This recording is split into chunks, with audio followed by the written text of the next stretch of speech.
Y así deja el poder en el año 56, cuando llega nuevamente por segunda vez Prado Ugarteche, quien gobierna del 56 al 62. Durante este gobierno no se investiga a Odría ni sus actos de corrupción. En este contexto está ya la Revolución Cubana del año 59. El Perú se adhiere a lo que vendría a ser el ALPRO, la Alianza para el Progreso. Se crea, recuerda, el Comando Conjunto de las Fuerzas Armadas.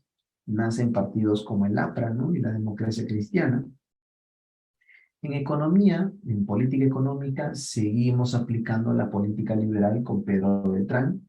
Se da la ley de promoción social. Se está desarrollando el boom pesquero con Banchero Rossi durante estos años, también el boom azucarero, ¿ya?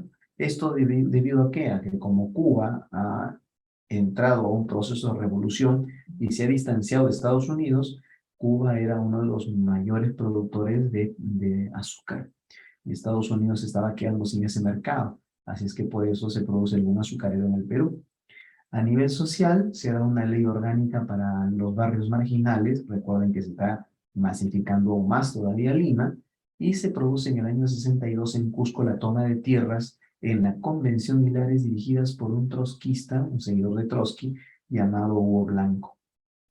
Se crea también el Instituto de Reforma Agraria y Colonización, esto en la perspectiva de que empieza a sentirse la necesidad de resolver el tema de la llamada reforma agraria o de la tierra para los campesinos.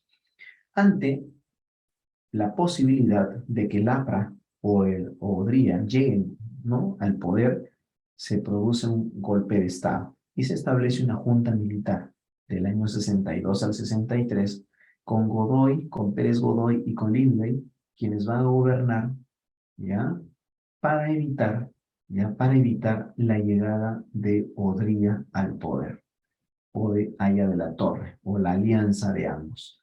El objetivo de ellos es evitar un gobierno del APRA o un gobierno conservador e iniciar un proceso de reformas sociales que los militares empiezan a ver que se deben hacer en el Perú, porque si no, en el Perú va a estallar una convulsión social. Dan por eso la ley de bases de la reforma agraria, crean el Instituto Nacional de Planificación, crean la Casa de la Cultura o el Ministerio de la Cultura, y preparan las condiciones para las elecciones del año 63. Se suponía que las elecciones del año 63 llevarían al poder a un hombre que podría hacer un conjunto de reformas que los militares estaban generando en condiciones gracias a la Junta Militar. En el año 63 Fernando Belaúnde Terry.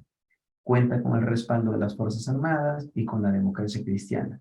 La oposición en el Parlamento la va a tener el APRA y la Unión Nacional Odrista en el Congreso, ¿no? Desde el Parlamento ellos van a ser la oposición. En este gobierno de Belaúnde del 63 al 68 surgen guerrillas, el MIR, Movimiento de Izquierda Revolucionaria de Luis de la Puente Uceda, y el Ejército de Liberación Nacional, cuyo integrante fue el poeta peruano Javier Heró, que muere en Puerto Maldonado. Se establecen las primeras elecciones municipales. En Lima triunfa Luis Bedoya Reyes, el candidato a la alcaldía, cuya obra más emblemática es la Vía Expresa, el Zanjón llamado también.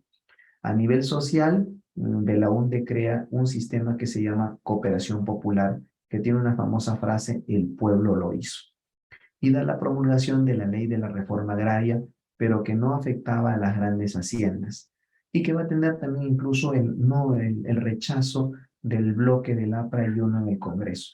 A nivel económico, crea el Banco de la Nación, que reemplaza a la Caja de Consignaciones, inicia su gran obra, que es la emblemática de Belaúnde en su primer gobierno, la cartera marginal de la selva, y firma el acta de Talara, un acuerdo con la International Petroleum Company para la explotación del petróleo, poniendo punto final a la disputa que se tenía con ella, pero traía un grave problema.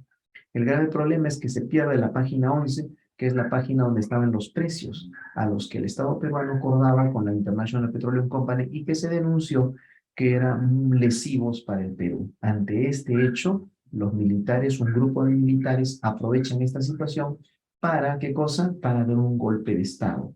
Es el mes de octubre del año 68, y se produce el golpe militar que va a llevar al poder a Velasco Alvarado.